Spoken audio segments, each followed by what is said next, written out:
going live. So is I live? 2 concurrent views. Okay, I'm live. Alright.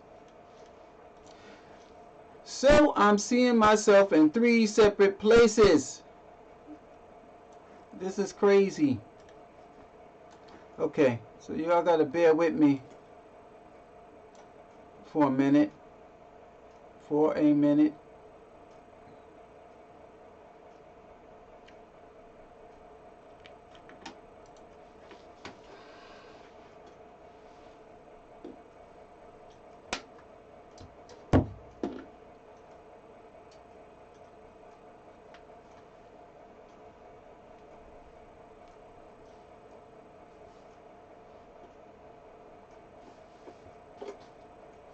Alright.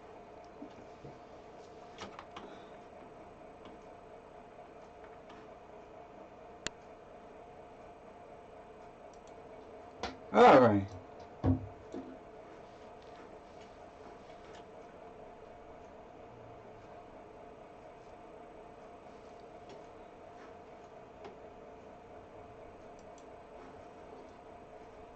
Alright.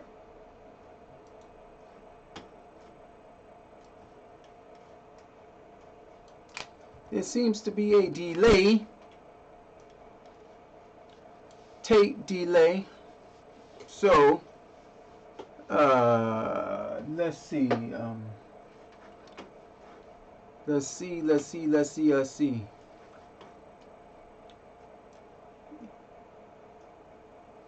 Capture time moment. I'm using some new live stream software stuff, so people bear with a brother. We're gonna get into it in a minute. This delay is crazy time. Alright, so let's see settings. Let me go here for a minute. And audio. See, YouTube is telling people to use certain things, and then this stuff don't even function properly.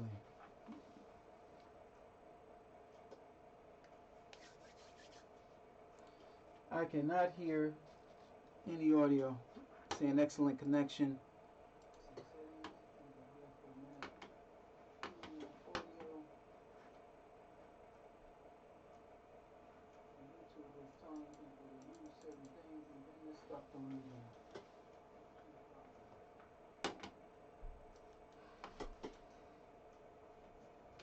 Close.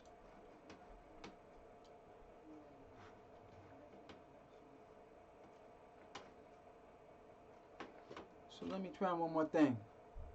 Today 12. Hello. Hey my brother, how are you?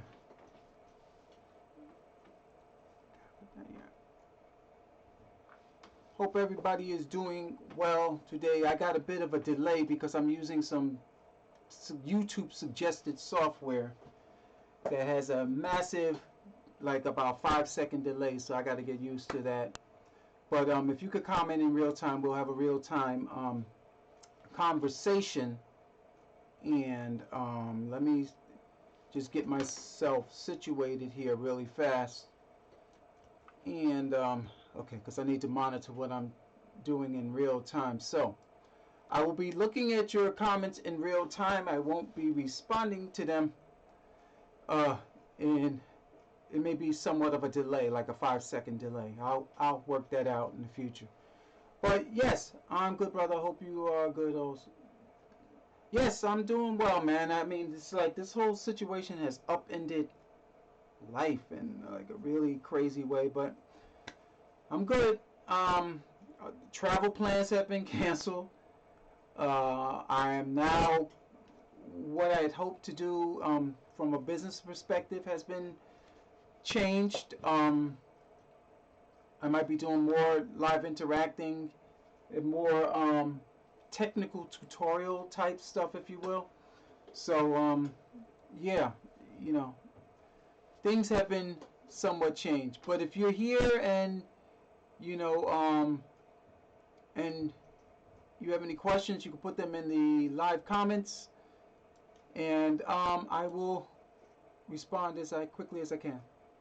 Live from you, You're good. Thank you, my brother. I appreciate you saying that. I try. You know, the only thing I can do is share the information that I've acquired through the years, and hopefully it's been beneficial to those who, you know, take the time to view it.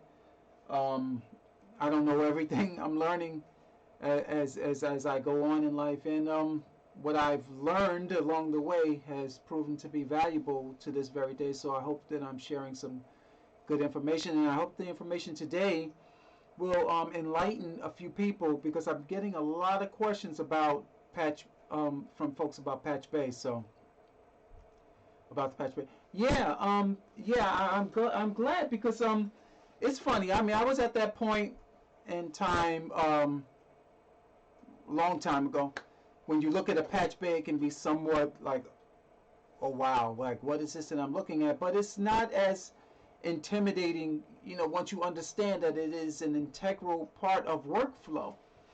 And if you're a person that likes to move fast, this can be your best friend. But everyone configures their bass somewhat different if it's like on a personal level, and the only way to really configure your bass so that it functions like between from engineer to engineer is to configure it in a industry standard type of way. So that's what we're going to cover today. How, when I go to any studio, can I function as I normally would from place to place, because it is configured exactly the same, and there's really only one way that that can be done. I mean, you can configure your Patchbay any way you see fit, but there's really only one way to configure it so that if you decided, okay, I'm just going to produce and I'm going to have somebody engineer today, and if they know something about Patchbays, you know, if all of your stuff is, your equipment rather, is interfaced into the bay, then they should be able to come in and just function without any problem. You know, and that's the whole objective of this chat. So if you have any questions, I got 4 viewers right now. Forgive me, I'm working with this OBS software. Where am I? I'm in the middle of rewiring my home studio, and I just realized the Patchbay makes it. Oh, yes, it does, sir. Yes, it does. But we're going to get to that in a minute. But I just want to let you know that there's a delay of like a few seconds between the software that I'm using to stream and the YouTube stream stuff. So you know, if I seem a little disoriented, it's because I'm looking at myself in a 5-second delay. All right, and I'm trying not to do that, but I still want to see how many viewers are currently online, and we can have a good conversation.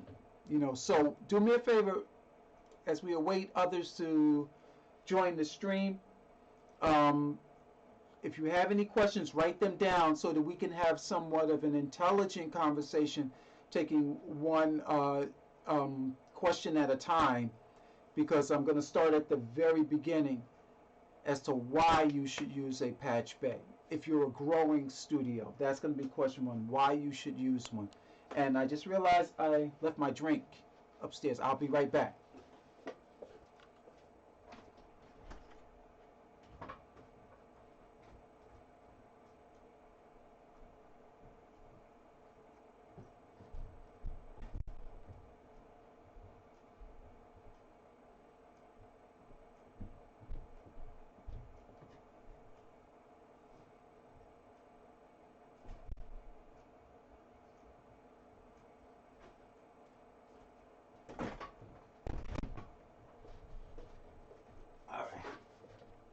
Eyes back. Okay. Got some of Grandma's ginger iced tea. This ginger, man, that ginger tear you up, boy. That's the Crucian in me. That's the Crucian. I got 2 nice preamps for vocal recording, and I need how to patch because it's comfortable. Oh yes. Okay, here we go. Preamps. Okay, cool, brother. I'll look out for you. Preamps. I have a trusty yet dusty Patchbay that's not currently employed. that I'm going to show you an example. It's going to be rather my prop, if you will. And the first thing you want to understand about Patchbays is this: they make your life easier. As you go on and you acquire more equipment throughout time, you will realize that that it becomes a little difficult.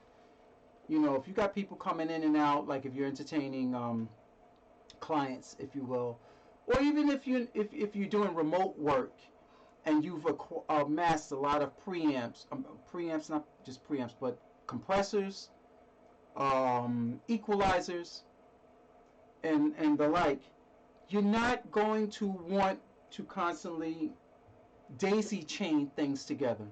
So why is it important to use a patch bay? First and foremost, if you're using equipment that has XLR connectors in the back, stress from plugging and unplugging, plugging and unplugging, plugging and unplugging, I don't care who you are, is going to happen over time. Connections have a way of desoldering themselves from whatever it's connected to. Here is a case in point.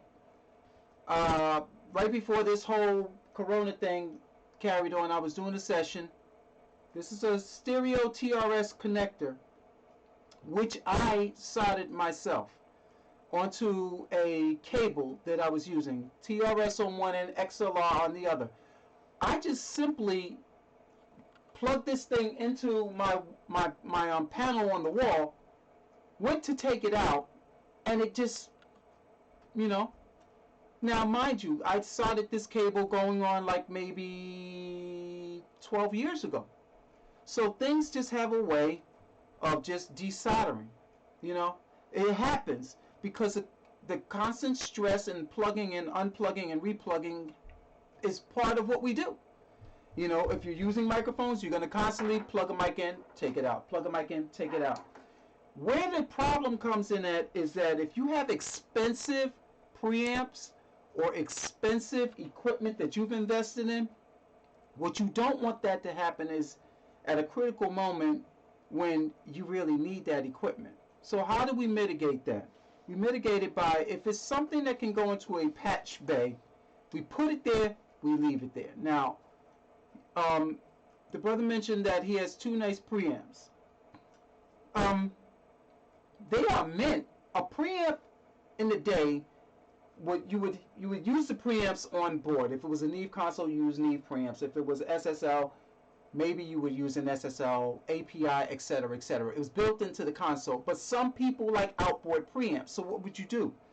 You would put those outboards into a patch bay so that if the client came in and they're on an SSL board and they say, you know what, I don't want to use the SSL preamps for the vocal. I want to use that NEVE that's in the rack over there. You would have to be able to go take a patch cable. I will show you that. Patch from the output or the send or wherever it was, the direct out of the console into the NEVE, back out of the NEVE, back into the channel that you're recording on. Because you're changing channels, it doesn't mean a thing. You know, I mean, you're on one channel, it doesn't mean a thing. Whether or not you're going to use that preamp is what's being the game changer. So the last thing you want to do, let's just say that same scenario. We're on the SSL console. He wants to use a NEVE preamp that's in the rack. Could you imagine going to the back of a console, unplugging, you know, the direct, or plugging into the direct out, going over to the actual NEVE preamp, plugging into the back of the NEVE preamp, coming out of the NEVE preamp, walking a cable all the way back to the console to plug? Who got time for that? And in the pro world, time is money. You know what I'm saying? So you don't want to spend your time doing unnecessary tests. You know, your time is better spent doing things that are going to help you operate efficiently. And that's where a patch bay comes in. So it's as simple as taking a cable and patching from one location to the next. Now, there is a correct way that if you want the true functionality, you're welcome, my brother. If you want the true functionality of your equipment to happen on a daily basis, that's every time you sit down and you open a session, there's three things you have to do. I'll deal with the Pro Tools perspective last. The first thing you have to do is find a way to dedicatedly, if there's such a word, get the output of that preamp to the input of your DAW. Okay? And you want it to be fixed in that way. This particular way of working with the Patchbay is called normaling. Why? Because the connection is never being broken. The only time the connection is broken, I'm gonna retract that last statement because there is a way to break the connection. But when items are normal on a Patchbay, this top and this bottom, regardless, a cable does not have to be in place for it to be considered normal, because all of the normaling takes place in the back. The output of the preamp is connected to the bottom, the input. Notice that they're different colors. Output, input, they're automatically connected by virtue of being connected here, without there being a patch cable in the front. It's all internal, it's all on this little PCB card right here. The connection is made fixed. Oh, my mic is clipping? Oh, because I got a big mouth. Let me fix that. Brother be shouting like he need a hearing aid, you know? Okay. I will speak softer, if you will. Okay? Okay, hold on to your questions for 1 minute. I'm going to take questions. I just want to finish my explanation. So all of the connections are made by virtue of this PCB board right here. They're all internal.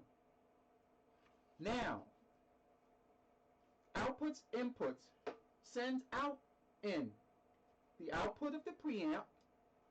You're going to plug your mic in. The output of the mic coming into the back, automatically connecting to the front. Automatically connecting to your DAW. How you simplify things is by, okay, if input number 1 is the NEVE preamp, on your DAW, input number 1 is automatically NEVE. So every time you click input 1, you know that you got the NEVE. It's that simple. But suppose you're using a NEVE preamp that does not have an insert, and the client says, okay, well, can I go out of the NEVE into a compressor? Sticking a cable up here like that doesn't break the connection in the system in a normal situation. Normal. You have to physically patch once. Let me get another cable. Patch. Sending out and back. Here.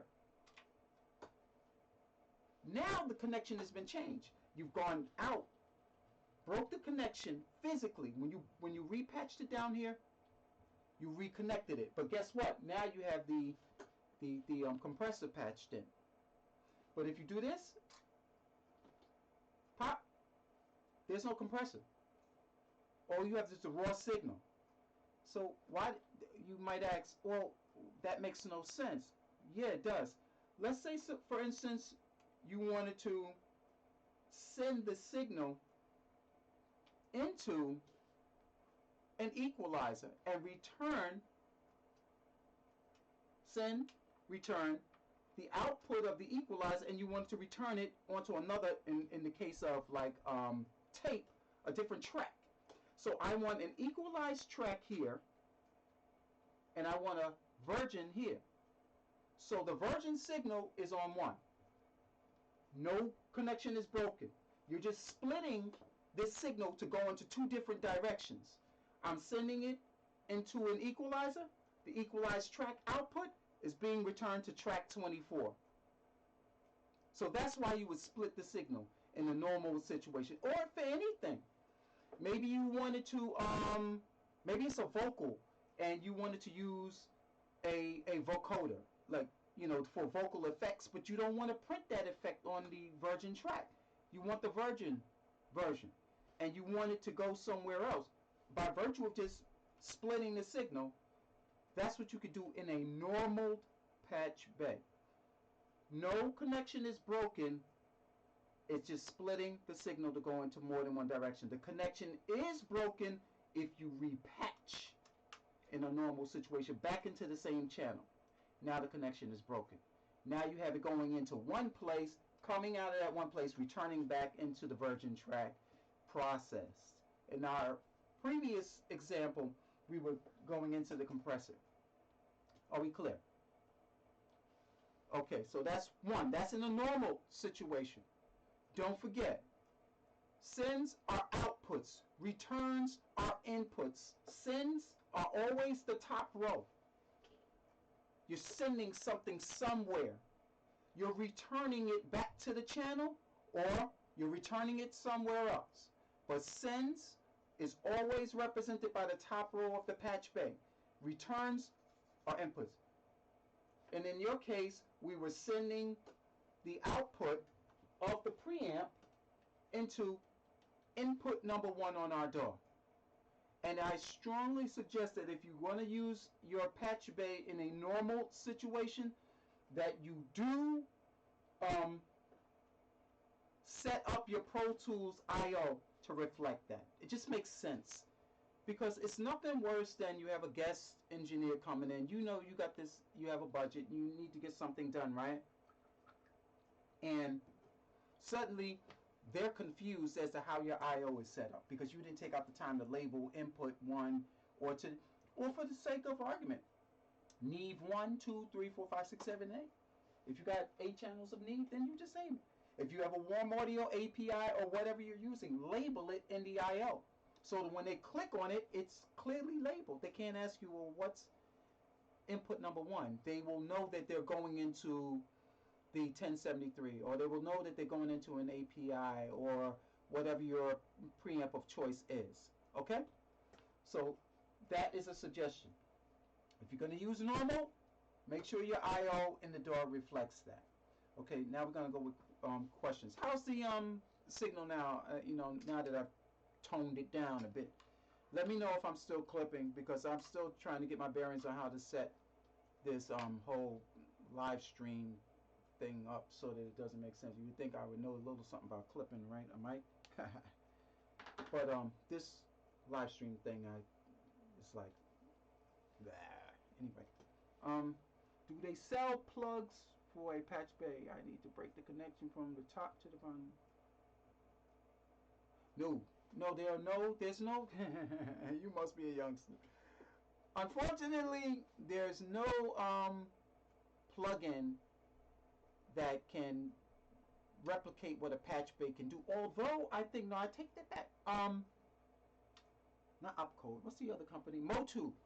I think their newest system has this sophisticated, like, internal digital patch network that you could set up. But here's a caveat with that. Once you connect, here's a little thing you need to keep in mind. Just because you connect stuff to a patch bay, don't think you can just set it and forget it. These things get dusty, they get nasty, the connections can get crackly because it got dust on it.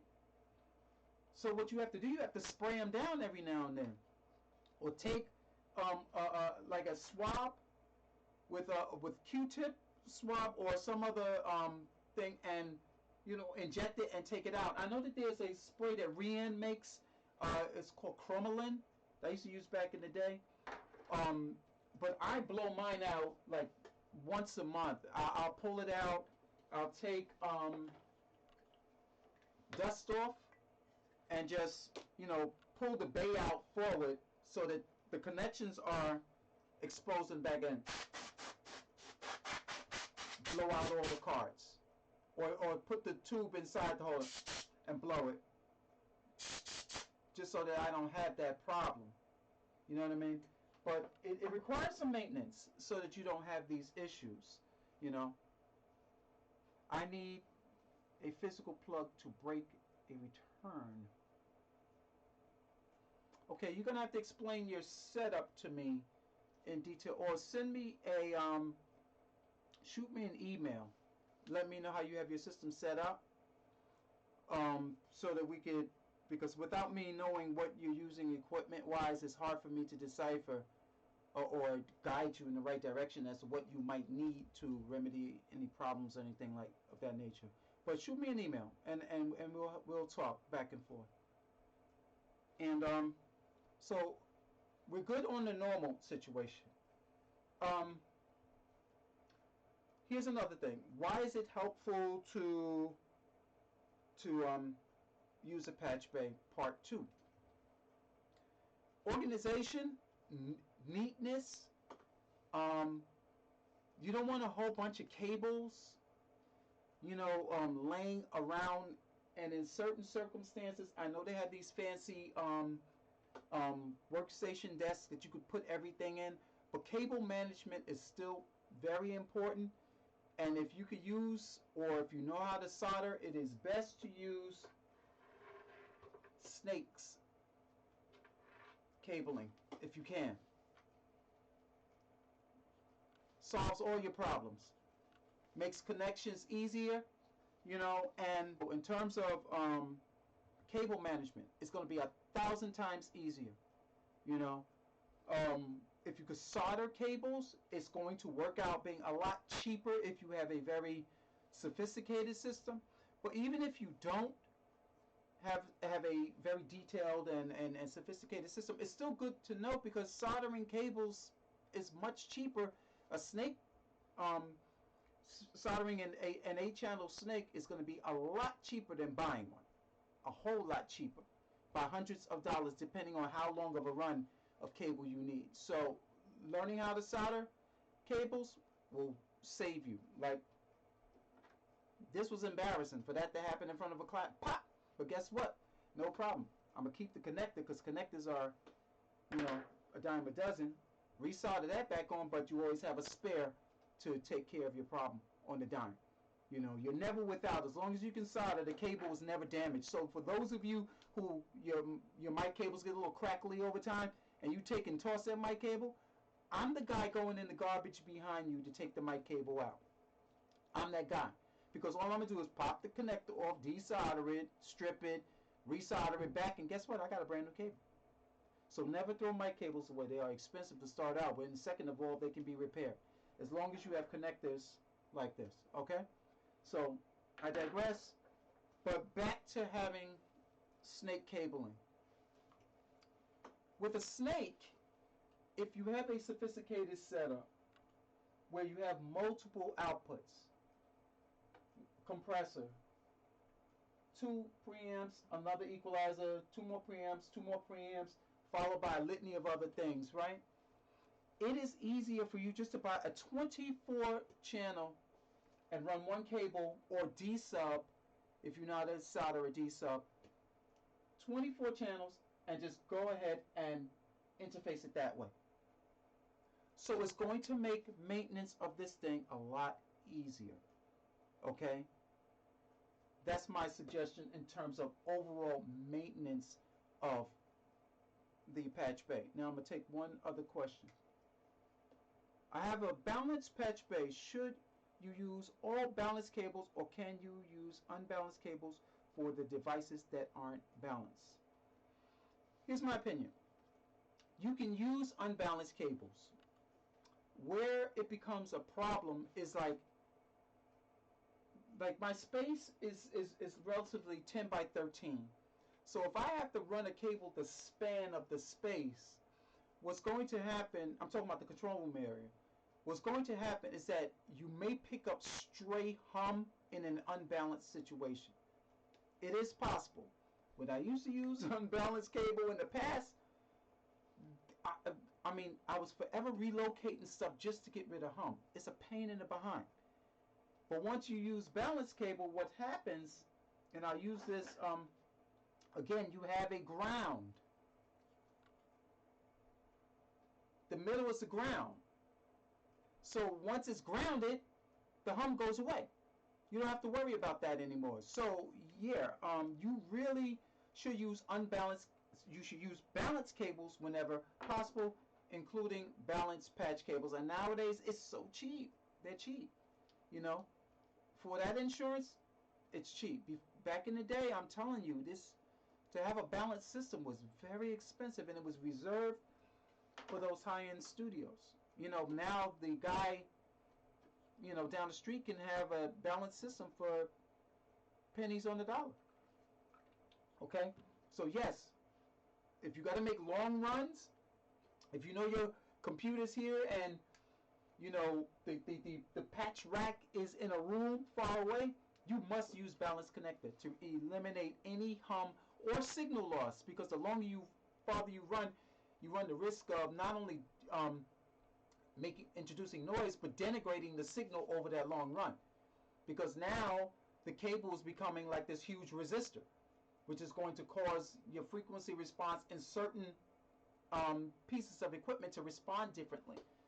So whenever you can, use balanced cables. And this is, I'm saying that before we get into the half normal patch bay. Answer. What interface do you use to manage all of this? Oh, I'm on Pro Tools HD.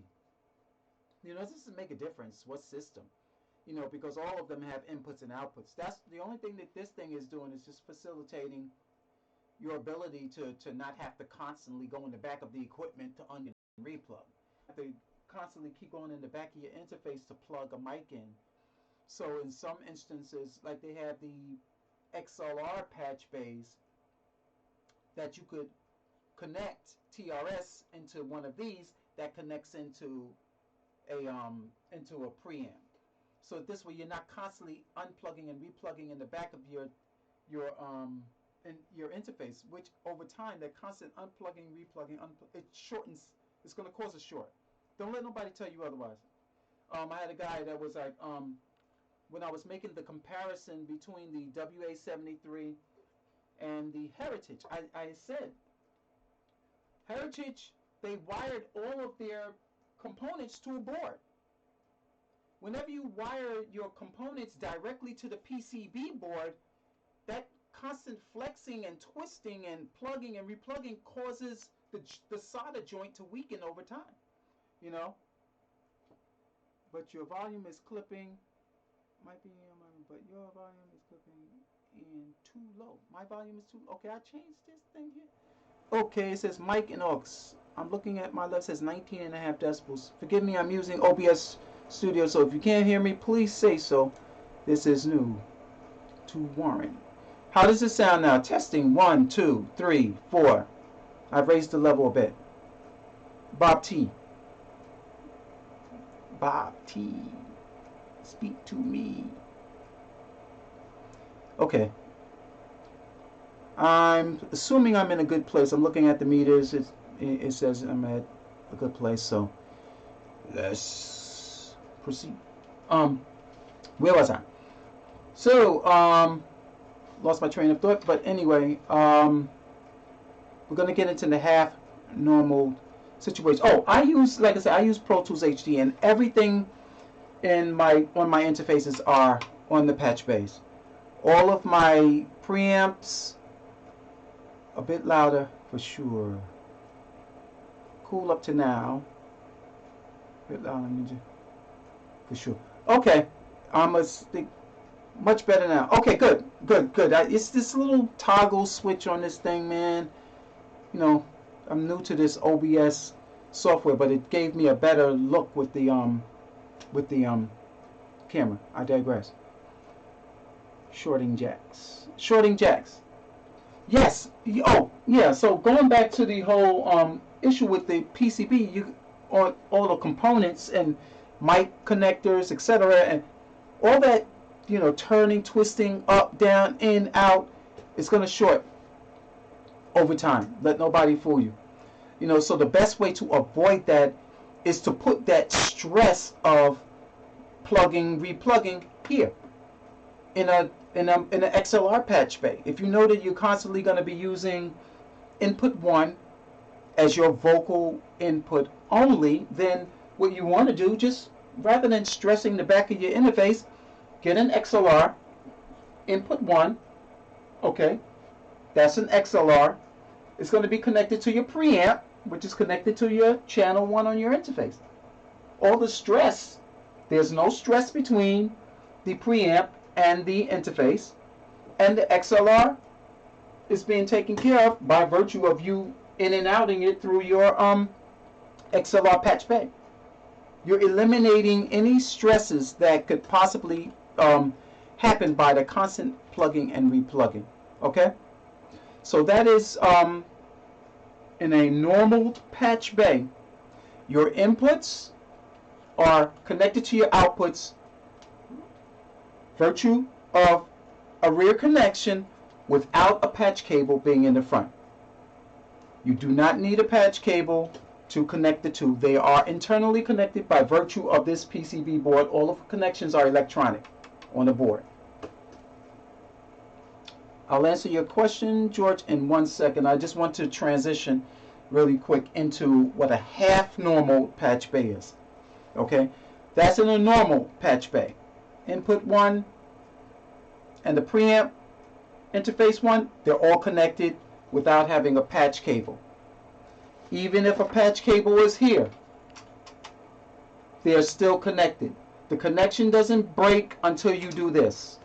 Then the connection sends and returns and is broken. But, okay, in a half normal situation, okay, I don't particularly use a half normal configuration. Maybe some will and some do for some other circumstance. In a half normal configuration, well, let me first address this. In these semi, I guess you could call them, they are professional. They're not necessarily TT patch bays, but you could take the card out, just screw this little knob off with it's a nut, flip the card around so you can use it in a half normal configuration. I'm not going to get into a detailed explanation as to when, because most of us are going to only use a patch bay in a normal configuration. It simplifies matters. If you're having a guest engineer, it makes their job easier. They know that normal input 1 is the NEVE, NEVE, blah, blah, blah. They know because it's outlined in the DAW. It makes everyone's life easier. In a half normal situation, remember before, in a normal configuration, you could put a cable here and the connection is still maintained? Not so in a half normal. As soon as you put this cable at the top, the connection is broken, which means there's no longer a signal making its way to your DAW. You must send that signal somewhere into an equalizer, let's say, send it out of the equalizer and return it back. That means you're going to now print the equalizer on the same track. It's going to be the mic preamp and the equalizer, both winding up on whatever channel you have assigned on your DAW. Okay? Maybe you want to configure your patch bay that way. That's up to you. But know this, that if you have friends or if you have someone over that may be engineering and you have this little sophisticated setup on a patch bay, it is best to keep it normal. Now, because you could flip these cards around, maybe you want to do 8 channels of normal and then take 9 through 16, and maybe you want to make them half normal. You could do that. This way you're not interfering with the flow of the session by virtue of confusion coming from what's where on the patch bay. Okay? So that will be a suggestion for using it in a half normal situation. But just keep this in mind. Whenever you, in a half normal patch bay, stick a cable into the top, okay, that connection is broken going to the DAW. You just broke the connection. When you do this, it's restored. But as soon as you do this, the connection that was once maintained in the back has been broken. You now have to send it and return it somewhere, or return it back to itself, which makes no sense because that's a normal connection. You might as well just left it, normal. But in those cases, maybe you want to send it somewhere and return it. My suggestion, first 8 channels for your 8. If you're using an Apollo, let's just use that as an example, interface. You want to have 8 channels, and you have 8 glorious channels of NEVE preamps or APIs or whatever preamp of your choice. It doesn't make a difference. You want to keep those connections normal so that on any given day you can flow. That's the whole idea. Plug, play. You don't want anything to disrupt your creative moment by virtue of a technical problem that you may be having. Okay, so it's best to leave the first 8 channels normaled, okay, to the preamps that you're using. 9 to 16, you can use half normal. Okay, now let's take some more questions before I get into the third configuration of a patch bay. And have you used an Apollo interface before? I'm considering getting either an Apollo Dual or Focusrite 820. No, I haven't, but all interfaces are the same. They have inputs and outputs. So regardless of what brand, they all have the same thing. I do like the UA stuff, and I also love the Focusrite stuff. Focusrite has a particular sound, that you have to like. I've used Focusrite for years, many, many years. So I'm familiar with the sound, and the Apollo stuff I am very impressed with. But it's so god awful expensive nowadays, man. I mean, just to create music, I'd go with a Focusrite 18i20, But for the guys that are pros that don't want to buy or stick more money in Digi's or Avid's pocket, the UA stuff is hammering big time. So yes, I'm a big fan of their equipment. But the Focusrite 18i20 is a very, very functional unit. So don't go to sleep on it, man. I mean, you can get some decent. The preamps are. Don't forget, you got to buy equipment based on the history of the company. Rupert Neve founded Focusrite, okay, and he's a console maker. So what do you think is trickling down from the top? Console technology. So just because it may not be the latest and greatest interface by Apollo, which may be 3 to 4 times that cost-wise, it doesn't make it less in terms of functionality or quality. So keep those things in mind when you're making your purchases. Okay, more questions. Are Hoser snakes good enough for distances less than 15 feet? At what point should you spend more money on high-end cable? Okay, I had this debate with a very, very world-now famous engineer. And I mean, he's a Grammy-winning guy, based out of Nashville, and I'm not going to debate him. Wasn't debating him on the merits of his resume, but I felt it came his attitude towards Hoser was somewhat of like gear snobby. Like, ooh, I would never. Oh God, I would never use Hoser snakes in my studio. Does the client really care? The answer to that is no. So, get your nose out of the air, and if it works, it works. Now, that aside, here's the deal. There are companies that have invested years and of resources and money into research and development for how to make quality cable. Those companies are Canary, Mogami, there's another one, Gepco. Those are 3 of the biggest ones.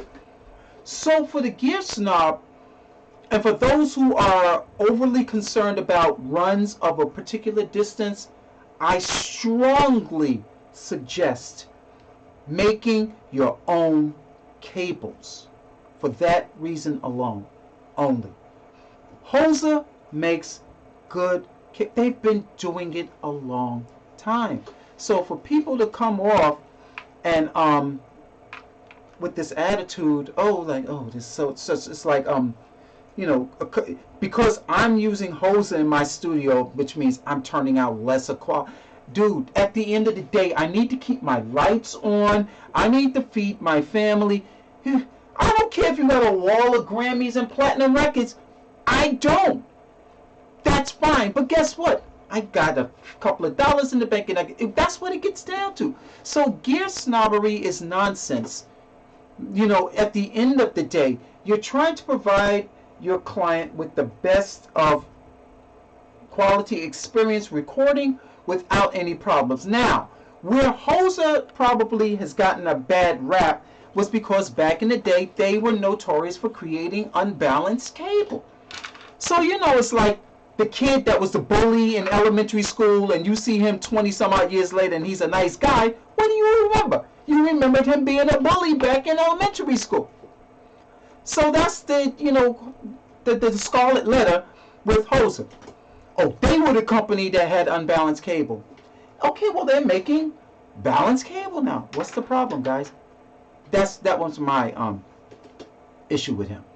You know, but his approach and his attitude towards it was like, oh, God, I would never. Then make your own cable. Gepco, Mogami, and Canary. They all make cable. They all make snake. You could buy a multi-paired snake. Buy it. Buy the connectors. Break out the soldering iron. Make your own. Problem solved. Crisis averted. And in certain circumstances, that's what you have to do. Because if you're in a situation where, you know, maybe you can't find the exact length you need, you must have them custom made. I have custom made snakes. I make my own. I had to make a custom made snake to interface the inserts on the WA73.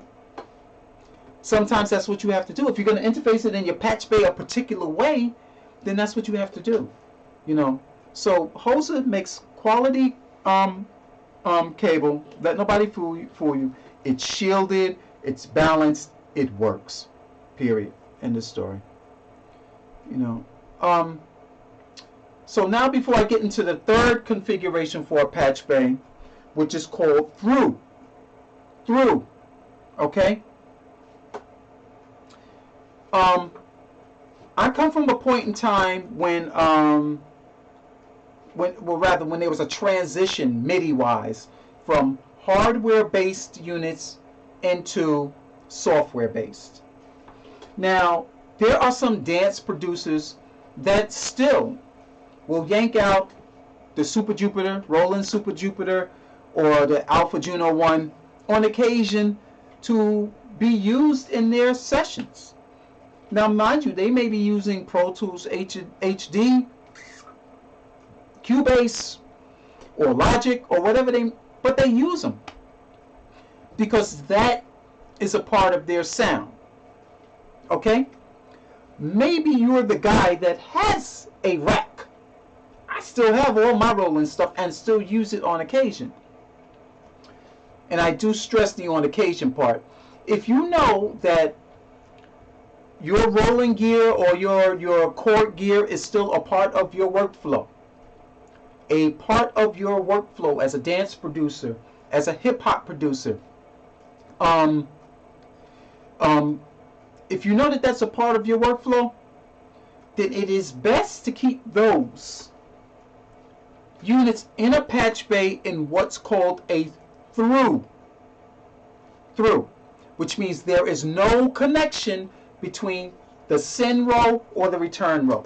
They're independent of one another, which means all of your outputs of your synths, remember how I said you can configure your patch bay to be used in normal, half normal? Well, you're going to use the last 8 channels for the purpose of using your synths in that fashion. You flip them the cards so that they can be used in a through circumstance.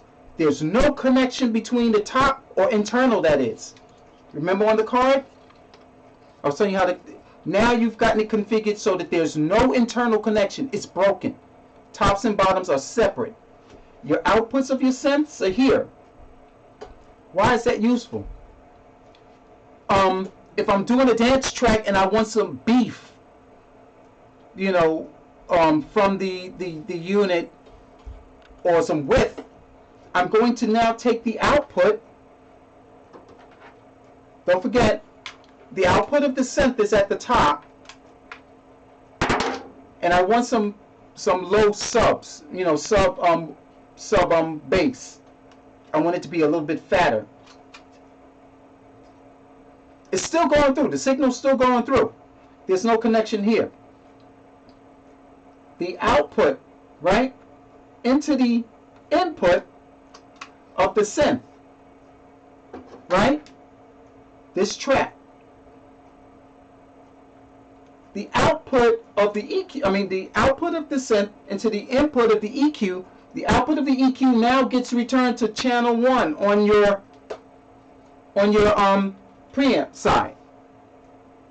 Bam. Returning. So now that fatness that I need is going to be coming, boom, boom, boom, through the equalizer, getting returned right into the signal path of the preamp. Now your preamp needs to have a line level switch because it's going to need to trim the output impedance. I'm getting a little technical now. The strength, I'll say, let's use that as a term, of that synth is very high, and it may clip the preamp. So you may have to dial the preamp power back in order to be using in a line level situation, so that now it can accept the signal going into track 1 on your DAW. I don't have cable to reach all the way back here, but let's just say if this were track 1, now that signal is going to wind up in the DAW. That fattened signal, the output of the synth, sending it out, returning it into the input of the EQ, sending the output of the EQ into the channel 1 on your DAW, which is the NEVE preamp or the API, set to a line level so that you don't clip that channel. Okay?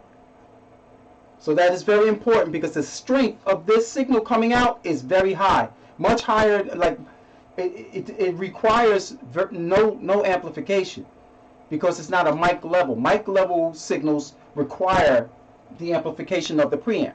But now you're in a circumstance where now the synth doesn't. So that is using the last 8 channels as through for the Super Jupiter, the Juno 1, the Korg M1, the any other type of synth that you may have. You know, they're going out, doop, returning wherever you want, because you know you still use them in a MIDI situation. Okay, are we clear? Any questions? I'm gonna look. Let's see.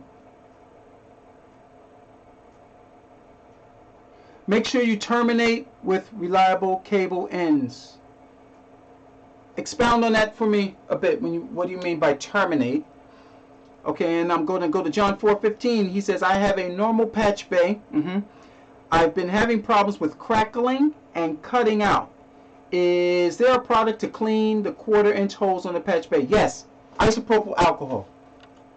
Isopropyl alcohol. I would suggest you take like just any type of cable, maybe dip it into isopropyl alcohol and just inject it and pull it out. That's one. Put some deep cleaning and dust off. Stick it right in the hole. Sunday, I'm sorry. But put it in the hole and give it a blow. Again, I'm sorry. Just to clean. And as I had mentioned earlier, it's important that you realize that if you're going to be using a patch bay, it's not set it and forget it. Because don't forget the cables are sitting like this, and you got to worry about stress relief on the cables as well. If you could suspend them some sort of way so that they're not, just hanging limp in the back. Keep it so that the stress on the cable is somewhat relieved in the back. You know, the cables are sitting like this for long durations of time, and then, you know, as you start to get these little stress points, yes, that can cause a problem. So what you want to do is make sure that you have it stress relieved in the back some way. Maybe take the cable, because this is heavy, and put a little hook in the cabinet and rest the cable on it. You understand? But if you're having problems with you know, the occasional crackling, that's to be expected. Isopropyl alcohol, dip it, inject it, and then follow it up with a good shot of dust off, and you should be fine. The whole workflow. Yeah, I mean, you have to. I mean, but a patch bay is indispensable. Indispensable. I think they don't get a bad rep. It's just that people don't use them because they don't know how. But once if you're trying to manage your cabling, then yeah, it's like 1,000 times easy. I mean, it's like you don't have to go in the back of your equipment ever again. Everything is like, okay, I want to just, you know, flip around like that. So would you connect the synth to the balanced patch bay with a... Yes, because the cable, see, don't forget a tip ring sleeve cable in an unbalanced circumstance is just a tip sleeve. You understand? For those who don't understand what a tip ring sleeve is, let me see if I can, I'll take it. Okay? Sleeve, ring, tip. This is missing. I don't know if you can see that good enough, but this is missing on a tip sleeve cable. So the only thing that's providing is grounding. Now, if you are concerned about ground hum, then here's option 2, is to use a direct box. You know, this way if you say, oh God, I hear hum, or if you have a visiting person bringing in thing, you could lift the ground by pushing a switch, hum is eliminated. But this converts an unbalanced signal to a balanced one. That's all that's doing it. Then you could plug directly into the patch bay, you know, that way. I do that all the time. You know, whenever I'm bringing an unbalanced signal into a balanced circumstance. I use a direct box because I don't have anything connected to the patch bay in a through format. Okay, so you have options. You have options. You know, so the type of cable doesn't make a difference whether it's balanced or unbalanced. You know, but if you find that, oh, now there's hum, then you may have to rethink the whole workflow and start using direct boxes. Hope that helps. Okay, let's take some more questions. And I use Mogami, Hoser, TRS, Echelon for my cable length.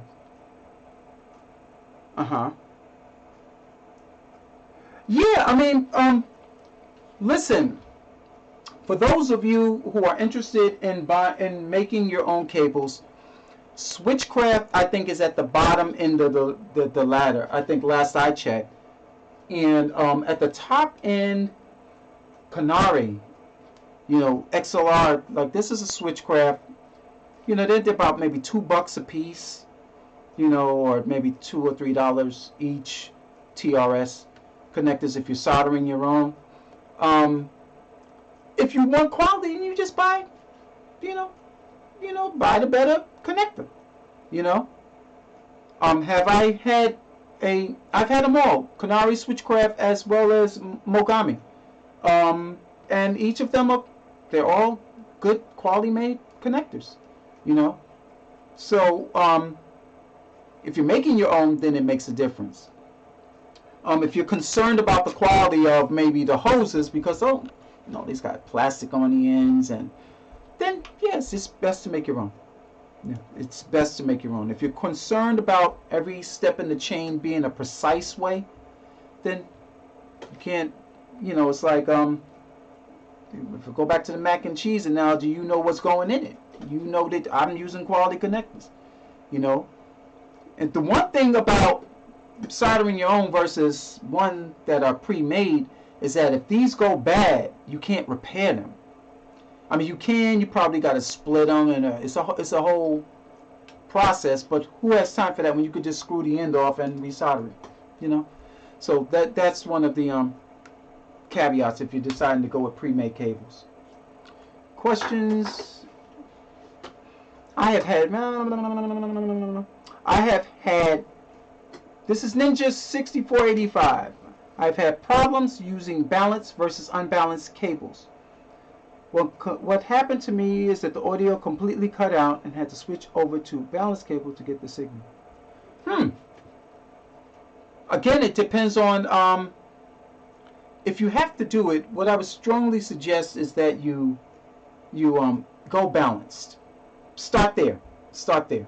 You know, whether it's Hoser or whether you're making your own.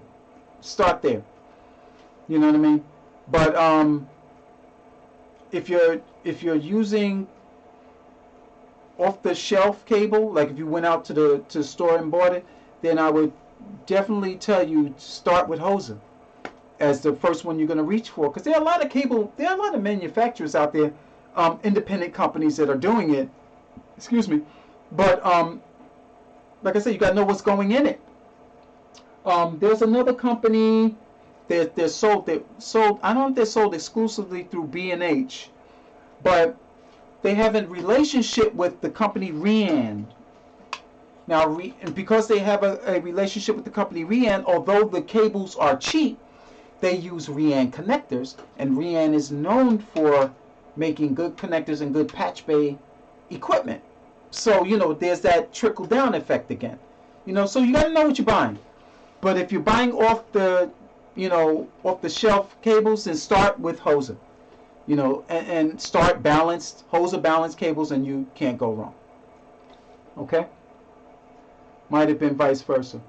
Yeah, I mean, it depends. I mean, you know, troubleshooting can be a pain in the behind sometimes. You know, you don't know where. That's why if you're starting something from the ground up, if you're starting to build a patch-based system from the ground up, it's best that you use the best of the best. And in terms of being able to go out and buy something and putting it into your system at the low end, for cables, it will be Hoser.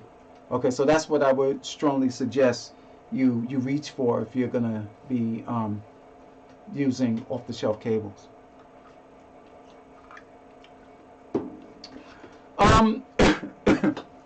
Just got Neutrik. Okay, and it's decent enough. Yes, I have one of the Neutriks employed.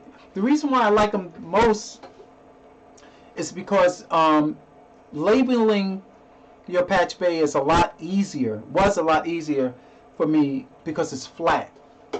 For some god-awful reason, I don't know who the designer was, they thought sticking these little strips in on these Rian patch bays was going to be helpful. No, it's too narrow. And you got to be able to label it so that someone who's going to look at your patch bay, they know what's where. They know that the first 8 channels of the sends at the top of channels 1 through 8 are normal to the first 8 channels of your interface. You know, they have to know that. You know, so that's where that's helpful. But the Neutrik is inexpensive. What, $75 for the patch bay, a 24 channel patch bay? Very well made.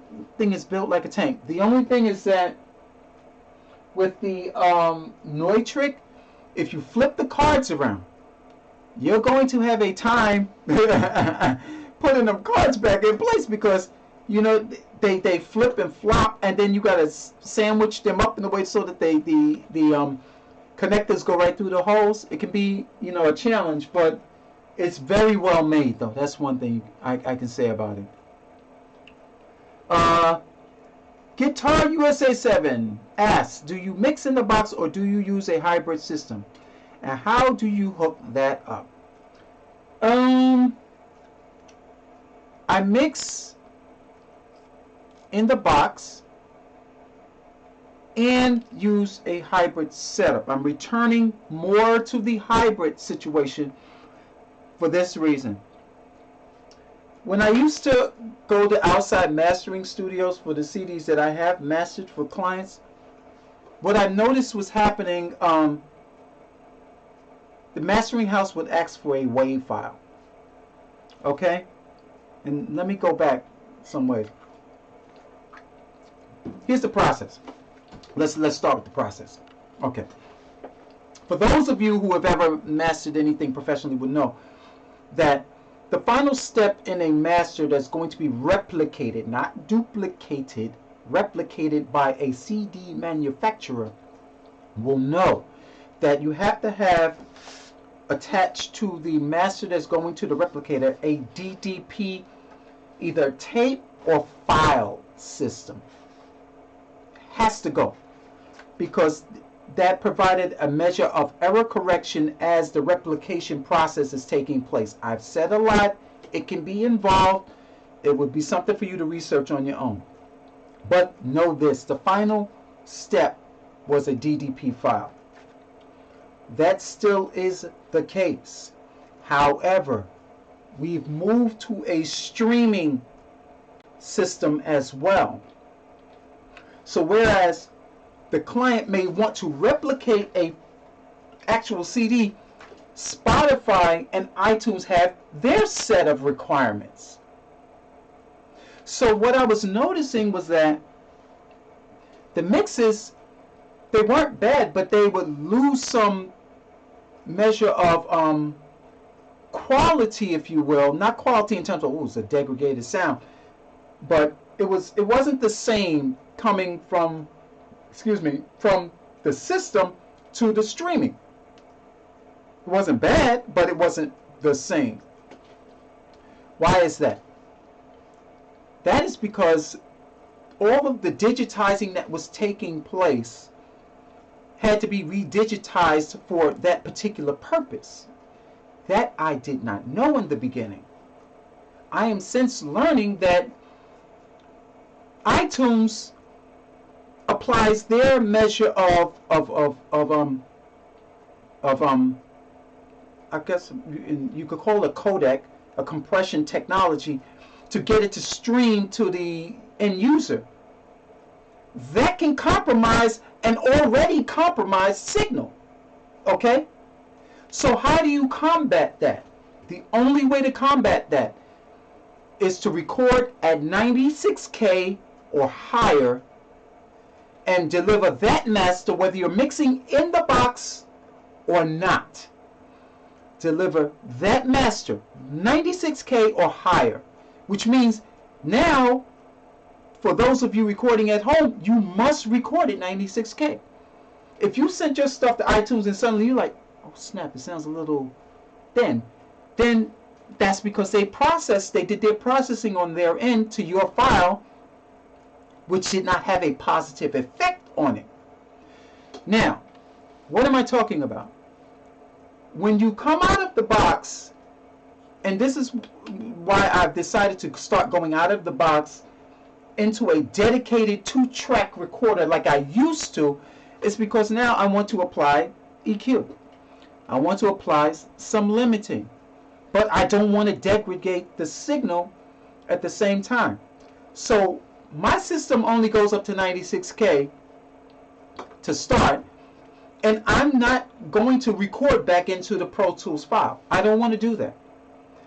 I want to go into a dedicated recorder, so now whenever this whole situation with what we're going through blows over, I'm going to be recording to a Tascam DA3000 at 192K. Okay? So that once that file reaches iTunes or Spotify, and whatever truncating it can do, it will still maintain its level of quality throughout the entire chain, so that what I heard when I was mixing it will be what is represented when it's being streamed. I hope that answers the question carefully. So whether I mix in the box or not, to answer your question, is a matter of whatever the client wants. For example, I just finished an audiobook for a client. They wanted the audiobook, Audible? They want an MP3 because they need the smallest file to be streamed. Now that's good, or MP3s are great. If it's just an audiobook, it's not music. It's just somebody talking. So I just have to deliver an MP3. Am I going to go out at 192K for that? No, it doesn't make sense. So I record back into the system. In that circumstance, warrants you recording back into or mixing in the box, if you will. That's all the client required. I gave them what their requirement was. But if you're doing acoustic music, you want to go as high a resolution as you can in the beginning, come out, or if you decide to record back in, record your 2-channel version of that mix back into the system as high a resolution as you can go, so that once you send that off for iTunes streaming, you know that what I heard here is going to be what's going to be there, or somewhere there in the ballpark. It's not going to be this like, ooh, suddenly the mid-range doesn't seem as focused, or maybe the high end is a little less airy than I remembered it. You know, that circumstance won't be hitting you every time you hear it. Okay? Let's see. I'm going to go one. Found a little. Okay. Bob T, I'm going to go back to your question in a minute. And so, okay. And Roy Meyer, I'm going to go back to your question after Bob's. But to answer John's question about, is there a certain brand that I should use that makes denatured alcohol, or never heard of that type of alcohol cleaner? Oh, isopropyl, rubbing alcohol, regular rubbing alcohol. You know, that works. You know, dip it, inject it, just to clean it, because alcohol dries quick. You know, so it's going to be on it just for a minute. You stick it in, it's going to dry. You don't have to worry about it being a particular brand, but just regular rubbing alcohol should be fine if you're going to be cleaning the internals of your patch bay. You know, just, you know, dip, bing, and you're good. Okay? I found Bob T says he found a program that can make patch bay labels pretty good. I think that, yeah, what you're talking about, I think, but it's only for, Bob, what you're talking about is only for a PC platform, though. And yeah, it makes excellent, you know, they have all these patch, you know, companies, and they will make perfect labels, but the problem is that it's only on a PC platform, and it's not for Mac. That's the only thing. What has worked for me is this: a regular labeling, you know, kit by Brother, and I use 1/4-inch tape because that fits a lot better, especially on the Neutrik patch bay. And you can buy the colored tape, and this way, you know, if you could get it in the sweet spot as you're, you know, trying to create your channels, because you could print as long a piece as you need. You know, this works just as good for those of you who are wondering how to label. A regular Brother P-Touch labeler would be worth 1/4-inch tape. Okay, now, Roy Meyer asked, so you can send 192K files and they will dither it. Yes. Yes, I don't know if they, if dithering is a part of the process, but I know that there's, they you know, see, this is the thing that I don't like.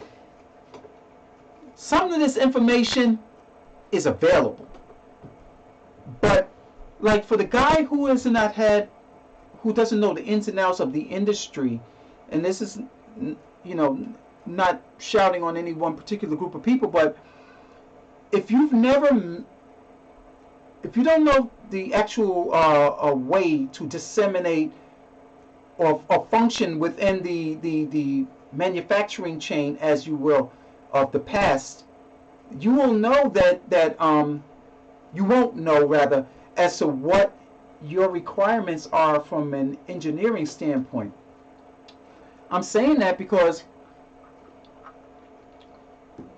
every professional knows that the deliverables have to go to whomever is going to be the end user in a particular way. They have a specification. So that's what kept bugging me over time. I was like, every time I do something for a film, they have a spec. Audiobooks, they have a spec. I'm like, CD Baby is the only one holding the keys to the kingdom when it comes time for me to deliver files for replication, files for streaming. I was like, it can't be. They cannot be the end all be all. So I do a little research and then bam, boom, mastering for iTunes. Oh, really? iTunes, they have a whole white paper on how to master for streaming. The information is there. But does CD Baby, TuneCore, and all these, do they tell you? No, because they want that money. They want that money. They want that money. You know? So they did the hard work. They did the heavy lifting, as they say, for you. We'll go and get the information. You just send us your little $35 and we'll take care of it from here. No. You know, you need the information. If you have it, then it gives you a measure of more control in the quality control chain. I mean, at some point you're going to get tired of scratching your head, wondering why my hi-hats don't sound as bright as they did in the studio. You know, you thinking it's something you did, and it's nothing you did. It's everything that iTunes did. They had to. So I don't know if dithering is a part of the process, but I do know they apply a codec so that it can stream properly. Now, what that codec does to your file can have a negative effect based on how you delivered it. CD Baby isn't doing nothing more than delivering the files that you gave to them for replication and duplication over to iTunes. That's all they're doing. That's the same thing you can do yourself without them. Without them. The game has changed. But you have to know that I need to send as high a resolution as possible. And this is as per iTunes. They want files 96K or higher. So I'm like, oh, no wonder. No wonder. These are digital files we're talking about. So if truncating and adding dithering is a part of the process that's going to denigrate rather your files, then you have to know, denigrate, wrong word, you know, degrade your files, then you have to know that I need to come out as high a resolution as possible. I mean, because if I'm going to start out here and it's like you're being lowered a bit, does it all wind up at a particular sweet spot so that when it's streaming it's good? Yes. You know? But you got to deliver the best quality file. Now, why does it make sense to master outside of the box? You just get a different sound. You get depth that you don't get. I'm sorry, folks, you don't get it in a DAW. Once you come out of the box and you compare them, I think I said that in the last stream, compare the mixes. Compare the mixes. You're going to get all of this happening, you know. And it's no crime. I was talking to my assistant a couple of months ago. He's like, I was like, you know, most youngsters, they've never mixed on a console.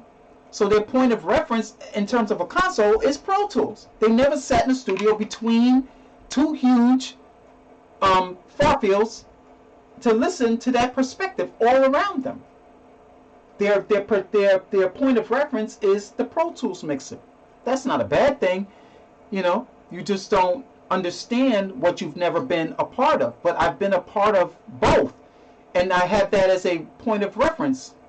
I had mentioned the experience I had the first time hearing a U47, you know, in a situation on or off of a console where there was like this air. There's that three-dimensionality that you get from a console that I am still to this very day trying to get from Pro Tools. I'm not saying Pro Tools hasn't gotten better. It has. It's still not this. I still don't. I can post, maybe I'll do that, post some 8-track mixes I did that still have depth that I don't get from Pro Tools. 8 tracks, folks. And then we're going way back 25 years or more that I can play right now. It's like something's still missing.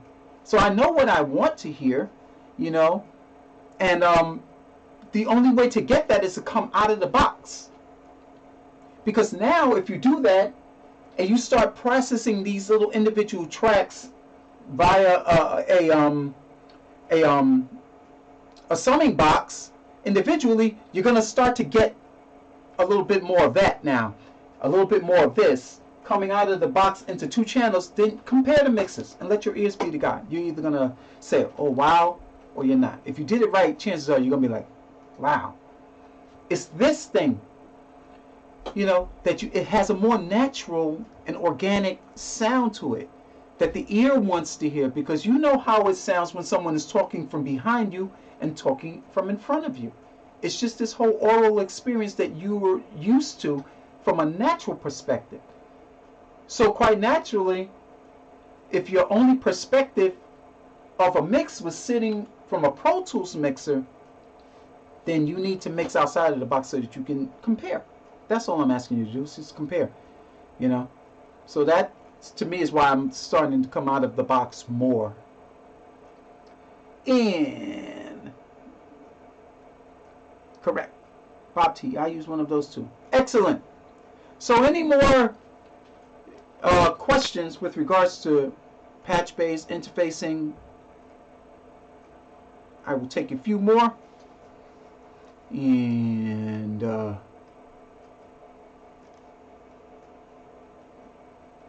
questions?